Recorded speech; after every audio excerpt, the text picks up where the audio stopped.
समाज के सही एवं आर्थिक विकास के लिए नारी बेहद ज़रूरी है। नारी एवं पुरुष दोनों ही एक सिक्के के दो पहलू हैं, इसलिए दोनों का शिक्षित होना बहुत ज़रूरी है। अगर इन दोनों में से किसी भी एक शिक्षा का स्तर गिरा तो समाज की उन्नति होना नामुमकिन है।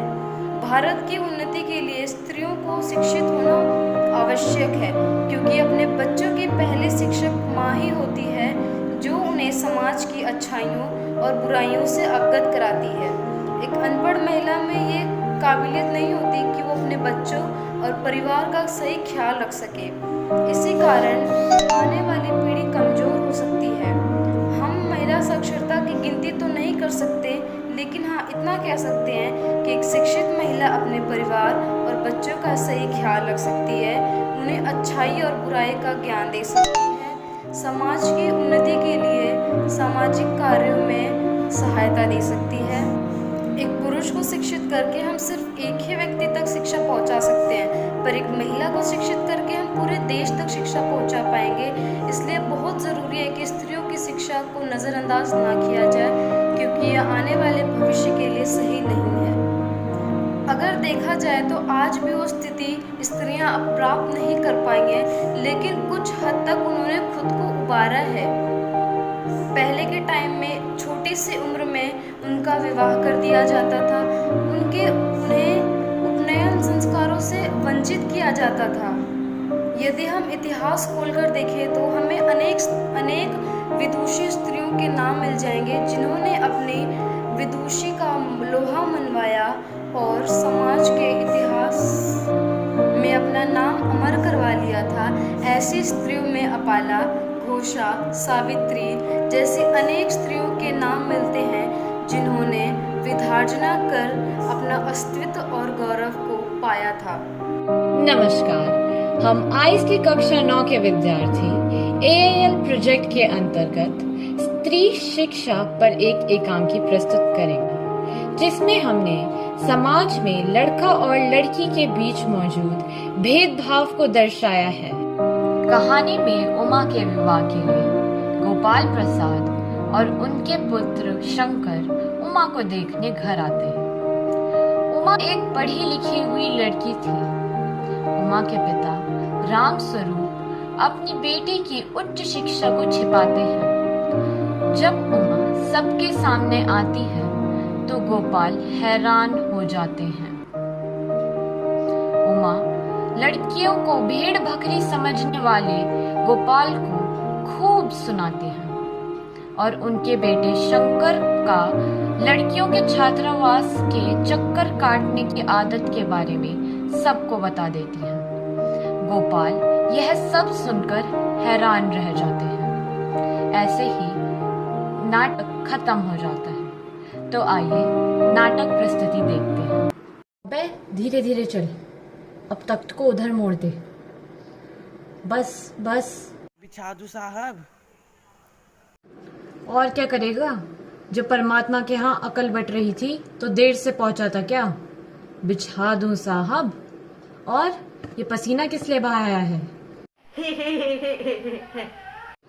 अबे हंसता क्यों है? हमने भी अपनी जवानी में खूब कसरतें की हैं। कल से नहाता था लोटो की तरह। ये तख्त क्या चीज है? अब उसे सीधा कर, यूं। हाँ बस। और जा बहू जी से इसके ऊपर बिछाने के लिए दरी मांग ला, और चद्दर भी, जो कल धोबी के यहाँ से आई थी वही। मैं कहती हूँ तुम्हें इस वक्त धोती की क्या जरूरत पड़ गई? एक तो वैसे ही जल्दी जल्दी में। धोती? हाँ, अभी तो बदल कर आए हो और फिर न जाने किस लिए। लेकिन तुमसे धोती मांगी किसने? यही तो कह रहा था रतन। क्यों बे रतन, तेरे कानों में डांट लगी है क्या? मैंने कहा था धोबी के यहाँ से जो चद्दर आई है उसे मांग ला। अब तेरे लिए दूसरा दिमाग कहाँ से लाऊं, उल्लू कहीं का। अच्छा, जा पूजा वाली कोठरी में लकड़ी के बक्स के ऊपर धुले हुए कपड़े रखे हैं ना, उन्हीं में से एक चद्दर उठा ला। और दरी? दरी यही तो रखी है कोने में, वह पड़ी तो है। और बाबा जी के कमरे में से हारमोनियम भी उठा ला, और सितार भी। जल्दी जा। लेकिन वह तुम्हारी लाडली बेटी तो मुंह फुलाए पड़ी है। मुंह फुलाए? और तुम उसकी माँ हो, किस मर्ज की दवा हो? जैसे तैसे तो वह लोग पकड़ में आए हैं। अब तुम्हारी बेवकूफ़ी से सारी मेहनत बेकार जाए तो बाद में मुझे दोष मत देना। तो मैं ही क्या करूँ, सारे जतन करके तो हार गई। तुमने उसे पढ़ा लिखा कर इतना सिर पर चढ़ा रखा है। मेरी समझ में तो ये पढ़ाई लिखाई के जंजाल आते नहीं। अपना ज़माना अच्छा था, आई पढ़ ली, गिनती सीख ली और बहुत हुआ तो स्त्री सुबोधनी पढ़ ली। सच पूछो तो स्त्री सुबोधनी में ऐसी ऐसी बातें लिखी हैं, ऐसी बातें कि क्या तुम्हारी BA MA की पढ़ाई होगी।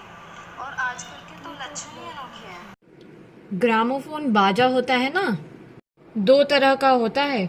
एक तो आदमी का बनाया हुआ, उसे एक बार चलाकर जब चाहे रोक लो, और दूसरा परमात्मा का बनाया हुआ, रिकॉर्ड एक बार चढ़ा तो रुकने का नाम नहीं। तो भी तुम्हें तो ठठोली ही सूझती रहती है। यह तो होता नहीं कि उस अपनी उम्मा को राह पर लाते। अब देरी कितनी रही है उन लोगों को आने में।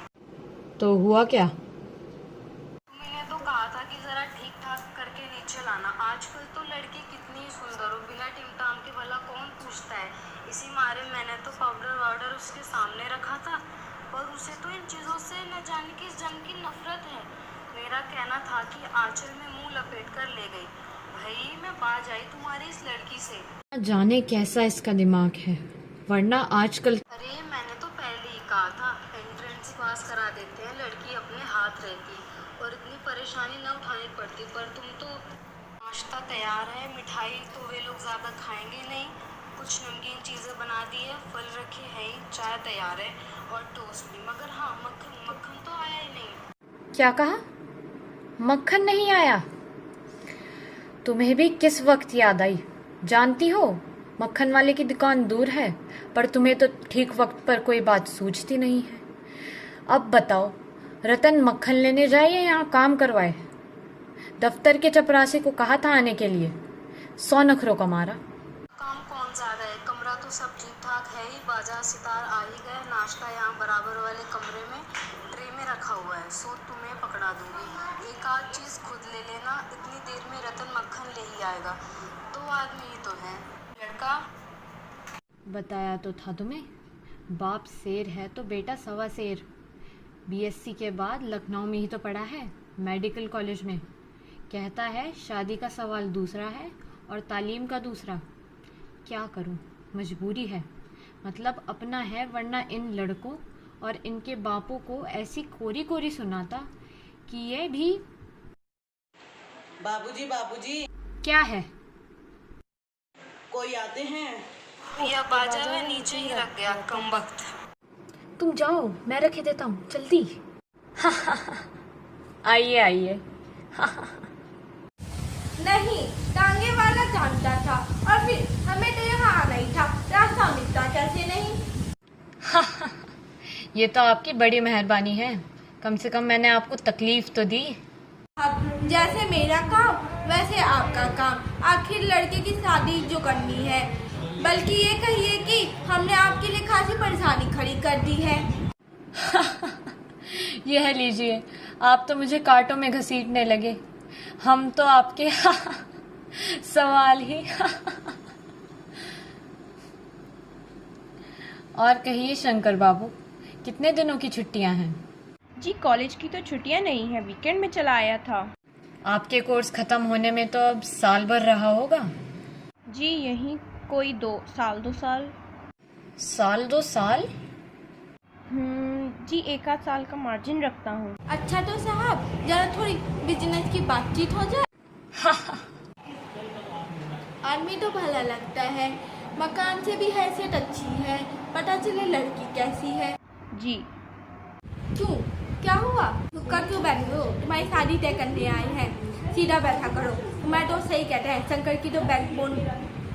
आखिर आप माने नहीं। मुझे तो आधा दूध और आधी चाय ही दीजिएगा, और चीनी थोड़ी ज़्यादा डालिएगा।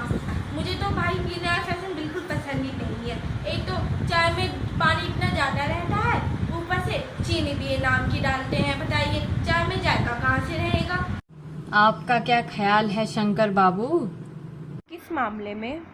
यही कि शादी तय करने में खूबसूरती का हिस्सा कितना होना चाहिए। बाबू राम स्वरूप, मैंने आपसे पहले ही कहा था लड़की का खूबसूरत होना जरूरी है, चाहे लड़की पाउडर लगाए या न लगाए। आप पर हम तो मान ही जाएंगे, पर घर की औरतें तो राजी नहीं होंगी। चलो, आपकी बेटी कम से कम ठीक तो है। जी हाँ, वो तो अभी आप देख लीजिएगा। तो आपसे इतनी सारी बातचीत हो ही गई है, तो इसे रस्म ही समझ लिया जाए। ये तो आपका मेरे ऊपर भारी एहसान है। रही पढ़ाई लिखाई के बारे में, तो हमें ज़्यादा पढ़ी लिखी लड़की तो चाहिए नहीं साहब। उनके नखरे कौन सहेगा, बस मैट्रिक पास होनी चाहिए। क्यों शंकर? जी हाँ, कोई नौकरी तो करानी नहीं। नौकरी का तो कोई सवाल ही नहीं बनता। कहिए साहब, कुछ लोग तो मुझसे ये कहते हैं, जब आपने अपने लड़के को BA MA तक पढ़ा रखे तो लड़की भी ग्रेजुएट होनी चाहिए। जब लड़कियां भी ग्रेजुएट होने लगी तो भैया हो गई ग्रेड इंस्टीट्यूट। अब लड़कियां पढ़ी लिखी होंगी तो वो भी इंग्लिश न्यूज़पेपर पढ़ेंगी और नेता वगैरह के बारे में बातें करेंगी। अब यही आप समझ लीजिए कि मोर के पंख होते हैं, मोरनी के नहीं। शेर के बाल होते हैं, शेरनी के नहीं। जी हाँ, और मर्द की दाढ़ी होती है, औरत की नहीं। हाँ हाँ, वो भी सही है। कहने का मतलब यही था कि कुछ दुनिया में ऐसी चीजें हैं जो मर्दों के लिए है और तलामी भी ऐसी चीजों में से एक है। चाय और लीजिए। धन्यवाद, पी चुका। आप? बस अब तो खत्म ही कीजिए। आपने तो कुछ खाया ही नहीं।